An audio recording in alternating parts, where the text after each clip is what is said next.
ये इसे कहते हैं मजे लेना। मुझ गरीब से ये मजे ले रही है दुनिया। एक हॉर्न बजा के चला गया, दूसरा सीटी मार के चला गया। क्या करे गरीब आदमी? शांति से बैठ के कोई बाबा शाम की कहानी सुना रहा है। इसकी तो सीटी गायब हो जानी चाहिए, बजनी बंद हो जाए, सीटी के अंदर की गोली गायब हो जाए इसकी। नमस्कार, हर हर महादेव, जय भोलेनाथ। आप सभी का स्वागत है आपके खुद के YouTube चैनल पर, जिसका नाम है चाचा के फैक्ट्स। मेरा नाम नितिन है। मैं यहाँ से फैक्ट्स, ईश्वर से जुड़े चमत्कार, रोचक पौराणिक कथाएं और तीसरी शक्ति के प्रकोप के बारे में बात करता हूँ। कहानी के माध्यम से समझाता बताता हूँ। आपके पास भी कुछ ऐसा अनुभव, कोई भी ऐसा एक्सपीरियंस जो रिलेट करता हो गॉड से, जो रिलेट करता हो भूत प्रेत आत्माओं से, तो प्लीज़ मुझे मैसेज करिएगा। Facebook, WhatsApp, Insta, comment section, कहीं भी। और कभी कभी थोड़ा वक्त लग जाता है तो उसके लिए पहले ही माफ़ी मांगते हैं। आज जो मैं कहानी सुनाने वाला हूँ, ये एक ऐसे दंपत्ति की कहानी है जिनका नाम प्रवीण है और जो रहने वाले MP के हैं। ये मैं आपको एक छोटी सी लाइन में एक बहुत बड़ी बात बोलूँगा कि बाबा शाम की टोली का कोई जवाब है नहीं। ये इसका मतलब क्या हुआ बताऊंगा, कहानी के माध्यम से बताऊंगा। अभी कहीं मत जाइएगा, पूरी कहानी सुनिएगा। आज की कहानी आपको काफ़ी अच्छी लगने वाली है, और पसंद आती है तो वो क्या करना है उसके बाद वो मैं बताऊंगा इंट्रो के बाद। हर हर महादेव।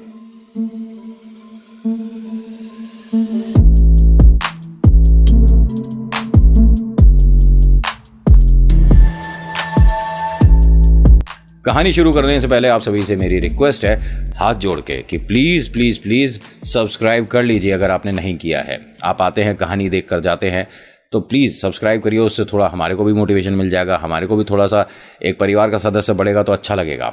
और कुछ कहना चाहते हैं तो मैसेज में आप ज़रूर लिखिएगा, आपका नाम, आपकी जगह, ठीक है। अगर आप कंफर्टेबल हो तो, अदरवाइज़ छोड़ दीजिएगा, लेकिन जय श्री श्याम लिखने के बाद ही अपना मैसेज लिखिएगा। आज की कहानी प्रवीण जी और अलका जी की है। ये कौन है? दोनों हस्बैंड वाइफ हैं, और ये एक ऐसा रईस परिवार है, बोलना पड़ेगा, क्योंकि देखिए 3 प्रजाति होती है। पहली प्रजाति जो कि आप और हम हैं, जो मेहनत कर रहे हैं और बहुत ज़्यादा मेहनत कर रहे हैं, तो चलो थोड़ा बहुत कुछ हो रहा है, ठीक है। दूसरे होते हैं रिच क्लास, थोड़े से पैसे वाले, ठीक है। और तीसरे वो होते हैं, ओ हो सारी किस्मत अच्छी नहीं की लिख दी क्या। मतलब जो इस तरह के भी लोग होते हैं ना, जो अपने मन में लगता है कि यार मतलब ये तो चांदी का चमचा लेके पैदा हुए हैं, कुछ ऐसे भी होते हैं। ये एक ऐसा ही ख़ानदान है, एक ऐसा ही परिवार है। चाचा चाची जितने भी हैं, इन सभी को अगर मिलाया जाए और आपके घर या मेरे घर ये खाने पर आएँ तो ऐसा लगेगा हमारे बारात ठहर गई। ईश्वर की इतनी कृपा है, पूरा परिवार मिलजुल कर रहता है, लेकिन किसी को भी किसी से कोई मतलब नहीं है। अब यहाँ से कहानी शुरू होने वाली है, मेरी इस बात को ज़रा ध्यान से सुनिएगा। रईस लोग हैं, स्टेटस बहुत हाई है, आना जाना फ्लाइट से नीचे तो होता ही नहीं है। मतलब ऐसा नहीं कि घर के पीछे वाले घर पे जा रहे हैं तो भी फ्लाइट से जा रहे हैं, मतलब समझने वाली बात है। और पैसे की इतनी मतलब अता है पैसा, मतलब इतना कि गिन नहीं सकते, ना पता ही नहीं, होश नहीं है कि पैसा कितना है। मैं आपकी तो नहीं कहूँगा, लेकिन मैं अपनी ज़रूर कहूँगा कि अगर किसी रेस्टोरेंट बैठता हूँ तो मैं, हाँ, मेन्यू कार्ड देखता हूँ, उसके प्राइसेस वगैरह देखता हूँ। भैया डोसा कितने का, चाउमीन कितने की, छोले भटूरे कितने के, दाल पूड़ी कितने की हैं जी, और फिर अपने पर्स को देखने के बाद खाना ऑर्डर करता हूँ। ये लोग ऐसे नहीं हैं। ये तो रेस्टोरेंट भी नहीं देखते भाई कि 5 स्टार है कि 7 स्टार है। ये बैठे खा लिया, कितना हुआ इतना हुआ, ले पकड़।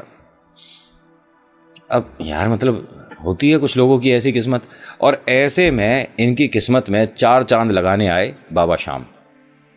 पहले से ही इन पर किसी तरह की कोई कमी नहीं थी। घर परिवार में एक दूसरे को कोई मतलब ज़्यादा पसंद नहीं करता है। सब रहते इसी बंगले में है, बहुत आलीशान, बहुत बड़ा, बिल्कुल महल जैसा घर है। चाचा ताऊ उस तरफ रहते हैं, ये पता नहीं किस तरफ रहता है। ऐसे लोगों को अवॉइड करिएगा, ठीक है। मैं एडिटिंग भी नहीं कर रहा हूँ किसी भी तरह की, जो जा रहा है जैसे जाने दो, ठीक है। इस प्रकार के जो प्रजाति है आती जाती रहेगी, उसमें आप और हम कर ही क्या लेंगे। मैं तो ईश्वर से बस प्रार्थना करता हूँ कि सभी स्कूटियों में से, मोटरसाइकिलों में से हॉर्न को बिल्कुल इससे लुप्त कर दिया जाए। ये अपने आप बजे, अगर कोई सामने ट्रैफिक हो तो बिल्कुल से लुप्त कर दो, गायब। ऑटोमेटिक होना चाहिए कि हाँ सामने ट्रैफिक है तो ऑटोमेटिक बच गया। इतनी सारी बातें मैंने क्यों कर दी, ये ज़रूरी है। मैंने थोड़ा आपको संदेश भी अच्छा दिया है कि ज़बरदस्ती के हॉर्न नहीं बजाने चाहिए, ठीक है। अब आ जाओ परिवार पर। कोई भी किसी को पसंद नहीं करता है, लेकिन इन सभी के पास अलका और प्रवीण के लिए एक बहुत बढ़िया ताना है, जो कि आए दिन चलते फिरते लगा देते हैं। ये निसंतान है, अब ये भी आ गया। मेरा स्टूडियो ही ठीक है भाई, मतलब बाहर से बारात भी जारी होगी तो अंदर आवाज नहीं आती है। अब कहां गया? ये इसे कहते हैं मजे लेना। मुझ गरीब से ये मजे ले रही है दुनिया। एक हॉर्न बजा के चला गया, दूसरा सीटी मार के चला गया। क्या करे गरीब आदमी? शांति से बैठ के कोई बाबा शाम की कहानी सुना रहा है। इसकी तो सीटी गायब हो जानी चाहिए, बजनी बंद हो जाए, सीटी के अंदर की गोली गायब हो जाए इसकी। मैं ऐसे बद्दुआ क्यों दे रहा हूं? ये तो सीटी इसके काम की है। कोई बात नहीं, फिर ऐसे बजाएगा, ऐसे भी तो बजती सीटी, मुझे आती है बजानी। अच्छा सुनिए, इन सभी के पास, पूरे घर परिवार के पास एक अच्छा सा ताना है कि ये निसंतान है। आते जाते ज़बरदस्ती का एक ताना लगा देते हैं। जो ये पतिदेव हैं, ये धर्मपत्नी के सामने तो बहुत ज़्यादा स्ट्रांग बनते हैं। अरे कोई बात नहीं, अपने दिल पर पत्थर रखकर हम इस दर्द को भी बर्दाश्त कर ही लेंगे, कोई बात नहीं, ईश्वर की जैसी मर्जी। अभी बाबा शाम इनकी ज़िंदगी में आने वाले हैं, थोड़ा भी वक्त है, ठीक है। थोड़ा सा मैं आपको माहौल समझा दूं कि कितने रईस और बदतमीज़ लोग हैं। हाँ, रईस भी हैं, और जो सामने वाले की इज्जत नहीं करना जानता तो वो बदतमीज़ है। पैसा कोई फ़र्क नहीं, हाथों का मैल है, थोड़ा हमारे भी हाथों में मैल आ जाए, है ना। और अधिकतर इस तरह की बातें वही करते हैं जिनके पास पैसा होता है। हाथों का मैल है, संसार में पैसा सब कुछ नहीं होता, ऐसा वैसा। जो ज्ञान देता है ना इतना सारा, उस पर बहुत सारा पैसा होता है। कोई हमसे पूछे, हमारे दिल से पूछे, आपके दिल से पूछे, अगर आप भी मेरे जैसे हैं तो, कि पैसा कितना ज़रूरी होता है भाई। खैर, फिर से मैं इधर उधर निकल जाता हूँ। अब होता क्या है कि इनके जो पतिदेव हैं, इन्हें समझा बुझाकर हर बार ये कह देते हैं कि ईश्वर की जैसी मर्जी होगी वैसा होगा, और तुम अपने आप को स्ट्रांग रखो, निराश मत हुआ करो, और कुछ दिनों के लिए अगर जाना चाहते हो तो अपनी मम्मा के घर चले जाओ। उन्होंने कहा कि ये ताने तो ज़िंदगी भर सुनने हैं, तो क्या मैं अपनी मम्मा के ज़िंदगी भर रहूँगी? भाई इन्होंने, देखिए पैसे की कोई कमी नहीं है, तो बड़े से बड़े डॉक्टर को इन्होंने दिखा लिया है एक तरह से। दोनों अपने बारे में पता कर चुके हैं। सब कुछ ठीक होने के बावजूद इनकी किस्मत में नहीं है। ये शब्द मुझे बोलने में बहुत ज़्यादा अजीब लगता है। Still I am trying to, ये बांझ नहीं है। 2 बार इनकी ज़िंदगी में ये खुशी आने वाली थी लेकिन नहीं आ पाई, और उसके बाद डॉक्टर ने ये कह दिया कि अब स्थिति ऐसी है कि आप थोड़ा सा, मतलब उम्र का भी बहुत ज़्यादा, और आपके शरीर को भी, मतलब अब पॉसिबल नहीं है, ठीक है। अब ये उम्मीद तो छोड़ चुके हैं और अब तानों के साथ ज़िंदगी बितानी है। इन दोनों का मन है एक बच्चे को अडॉप्ट करने का, एक बच्चा हम गोद ले लेते हैं। लेकिन माता पिता जो हैं, वो ये भी कह सकता हूँ कि थोड़े पुराने ख्यालात के हैं कि हम गोद बच्चा नहीं लेंगे, आप दूसरी शादी कर सकते हो। लेकिन लड़का ऐसा है, ये जो इनके पतिदेव हैं अलका जी के, प्रवीण जी, मना कर चुके हैं कि आखिरी सांस तक मैं इसी का ही पति रहूँगा, मुझे और कोई ज़िंदगी में नहीं चाहिए। कोई बात नहीं, हमारे संतान नहीं तो कोई बात नहीं, मैं इसके लिए इसका बेटा, ये मेरे लिए मेरी बेटी, बस बात खत्म। और इस टॉपिक पर दोबारा कोई मुझे ज्ञान नहीं देगा, मेरी पत्नी को कोई कुछ नहीं बोलेगा। किसी चीज़ की कोई कमी है क्या घर में? अगर पूरे घर में सभी के औलादे हैं और मेरे नहीं, क्या वो उन बच्चों को नहीं खिला सकती? जो मेरी पत्नी अलका है, क्या उन बच्चों को वो नहीं खिला सकती? तो एक इनके घर में बहुत मुंहफट महिला रहती है जो इनके छोटे भाई की पत्नी है। उसने कहा आपकी जो वाइफ हैं ये थोड़ा ना अपशगुन भी है भैया। पहले हमारी कितनी फैक्ट्री थी और आपकी शादी के बाद देखिए वो नुकसान हुआ था, फैक्ट्री बंद हुई। उन्होंने कहा कि फैक्ट्री, तो इन्होंने क्या जवाब दिया कि फैक्ट्री बंद हो जाना और फैक्ट्री को वाइंड अप करके, काम को बड़ा करके उस फैक्ट्री को भूल जाना अलग बात होती है। बिजनेस के बारे में मुझे बताओ मत, क्योंकि इस घर में हर कोई जानता है, चाचा को, ताऊ को, किसी को भी पूछ लो कि व्यापार यहां तक किसने करा है। मेरे बारे में आप जानते नहीं हो ज़्यादा। खैर, और मुझे अपने आप को प्रूव करने की ज़रूरत भी नहीं है। बस आपसे एक बात कहूँगा कि मेरी धर्मपत्नी के लिए शब्दों का इस्तेमाल थोड़ा सा सोच के करिएगा। ये पतिदेव हर कदम इसके साथ खड़े हैं और एक खुशी बहुत बड़ी है इसके लिए। मेरे जीवन में संतान सुख नहीं, लेकिन जो पति हैं वो कदम से कदम मिलाकर मेरे साथ चलते हैं और बहुत अच्छा वक्त आ सकता था, लेकिन अब संतान नहीं तो उसके बारे में बार बार सोच कर ही अपने बस मन को मसोच कर रह जाती है।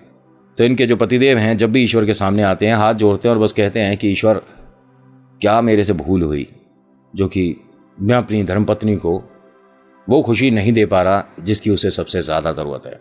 उसकी आंखों से गिरता एक एक आंसू मेरे दिल पर लगता है अगर हमारे जीवन में ऐसा सुख नहीं है तो माता पिता की सोच कुछ ऐसी कर दीजिए कि हम बच्चा गोद ले पाए।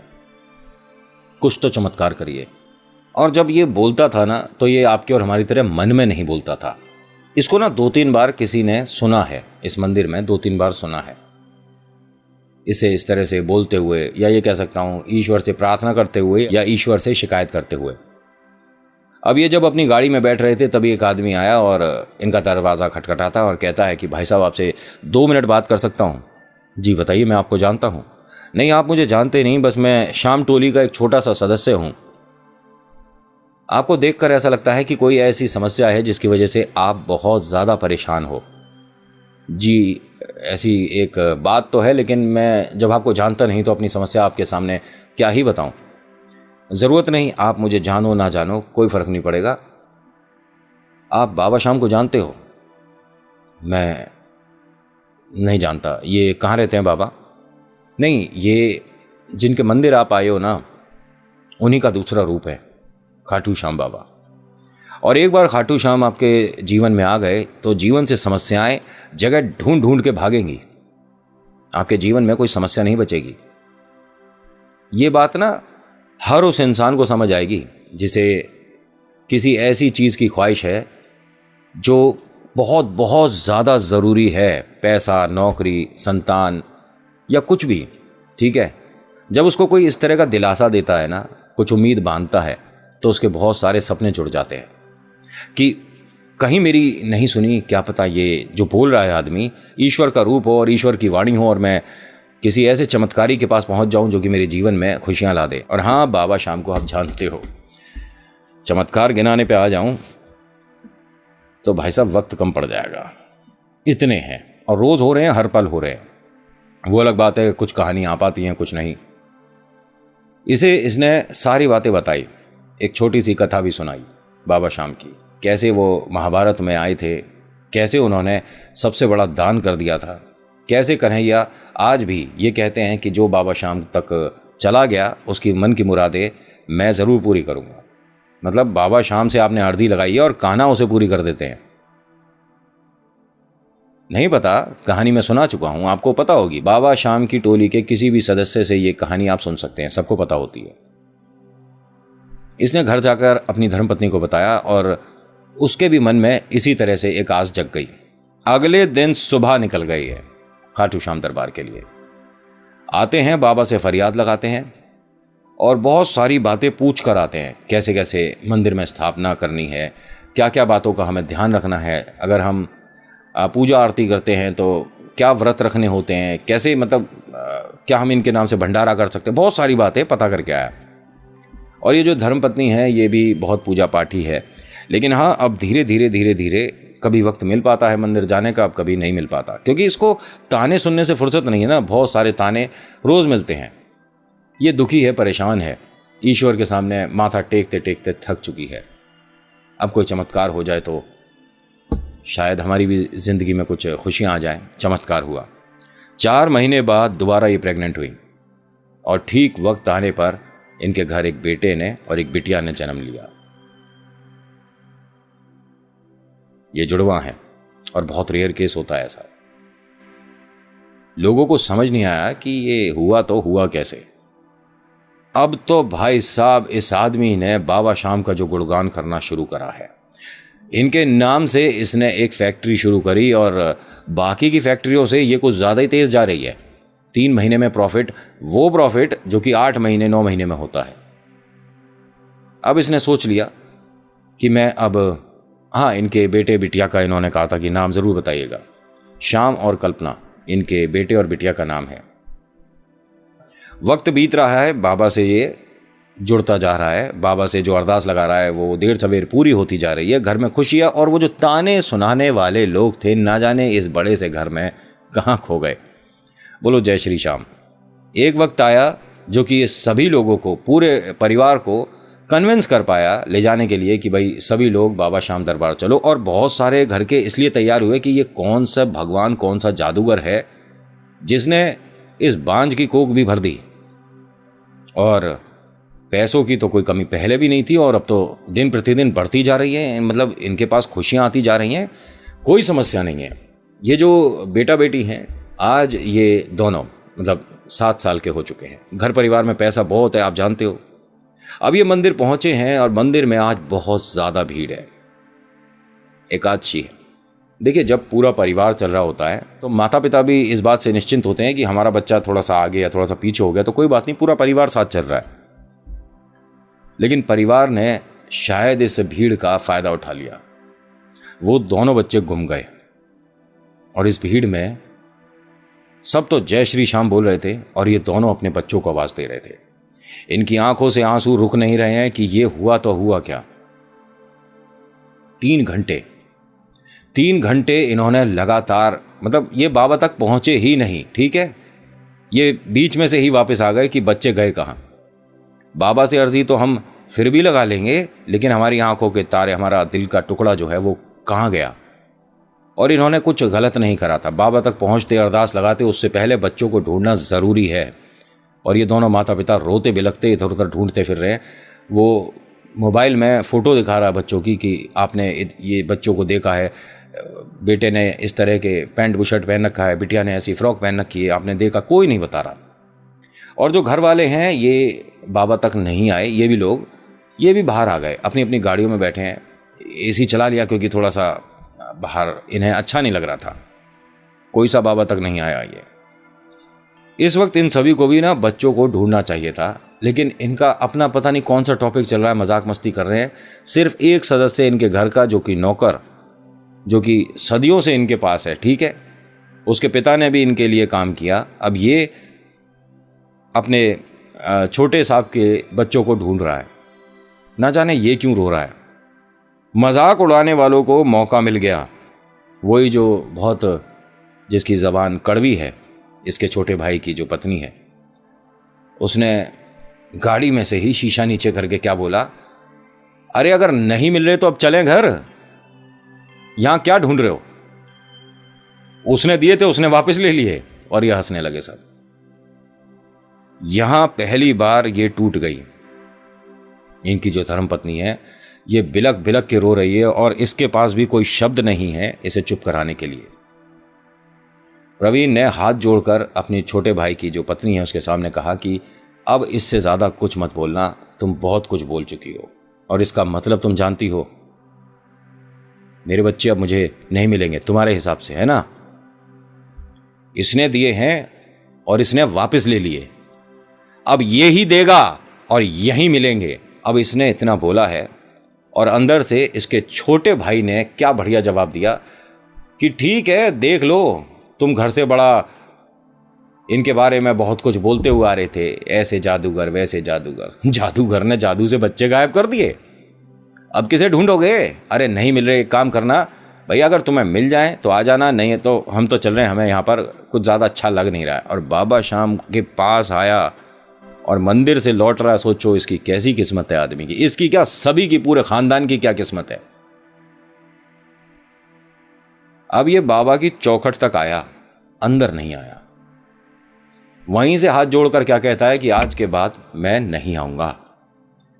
जितनी दिन की ये खुशियां दी थी ना, मैं इसी के सहारे जी लूंगा। बाबा मुझे अब और कुछ नहीं चाहिए। तभी एक आवाज आती है, लेकिन हम दोनों को चाहिए, सामने जो बलून वाला है ये चला जाएगा पापा, फिर नहीं मिलेगा। बोलो जय श्री श्याम। इसने एकदम पलट कर देखा तो इसकी बिटिया और बेटा सामने खड़े हैं। उन दोनों को कलेजे से लगाता है, रोने लग जाता है और पूछता है कि तुम दोनों कहां चले गए थे। पापा हम दोनों भीड़ में ना गुम गए थे, आप सब फिर हमें दिखे नहीं, तो किसी ने हमें कहा कि आप बाहर वहाँ बैठ जाओ, जो भी घर का होगा इधर से जब जाएगा तो आप मिल जाओगे, लेकिन कोई मिला नहीं हमें, तो हम बाहर बैठ गए थे। भैया को फिर थोड़ा सा ये लगा कि आगे हम गोले वाले तक जाते हैं। अब ऐसे करते करते हम थोड़ा सा और देखने लग गए थे। बेटा ऐसे मम्मी पापा को छोड़कर कहीं जाते नहीं हैं। पापा शाम कौन है? सब कुछ है। और खाटू श्याम? एक ही बात मान लो। अब ये जो पतिदेव हैं, इन्होंने दोनों बच्चों को गोद ही लिया और पहुंचते हैं अपनी धर्मपत्नी के सामने। लो ढूंढ लाया। इसके बाद ना इन दोनों के आंसू रुके नहीं। अब यहां कहानी पूरी हो चुकी है वैसे तो, लेकिन 3 बातें बताऊंगा बस आपको। पहला, इन्होंने वो घर छोड़ दिया, लेकिन आज की डेट में ऐसा नहीं कि उससे छोटे बंगले में रहते हैं। दूसरा, बाबा शाम का दामन आज ऐसा थाम रखा है कि हर कदम पे बाबा शाम इनके साथ है। तीसरा, वो जो एक बड़बोली थी, न जाने क्या हुआ, वो अपने पतिदेव के साथ कहीं और शिफ्ट हो गई हैं। उन्होंने भी ये घर छोड़ा, उन्हें निकाल दिया गया। जिसकी जैसी परिस्थिति, और वो भाई जो कि टॉप लेवल पे पैसे वाला, बहुत सारे इधर उधर के उल्टे सीधे कामों में अपना बैंक बैलेंस खाली कर चुका है। इसी भाई के यहां वो नौकरी करता है, बड़े भाई के यहां, जिसका मजाक उड़ाया था शीशा नीचे करके, जिसने दिए थे उसने, समझ रहे हो, इसी भाई के नौकरी करता है। और भाई इसे तनख्वाह से 1.5 गुना ज्यादा ही पैसे देता है।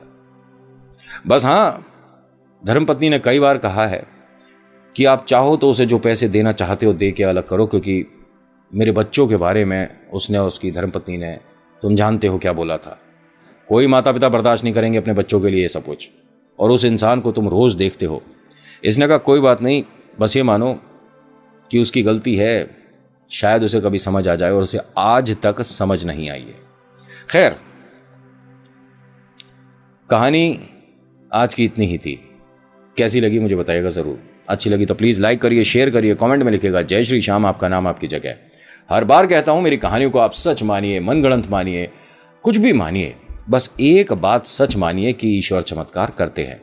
देर सवेर होती है लेकिन चमत्कार होते हैं। So thank you so much for watching. मेरा नाम नितिन है। मुलाकात करूंगा आपसे एक अगली वीडियो में। हर हर महादेव, जय भोलेनाथ, धन्यवाद।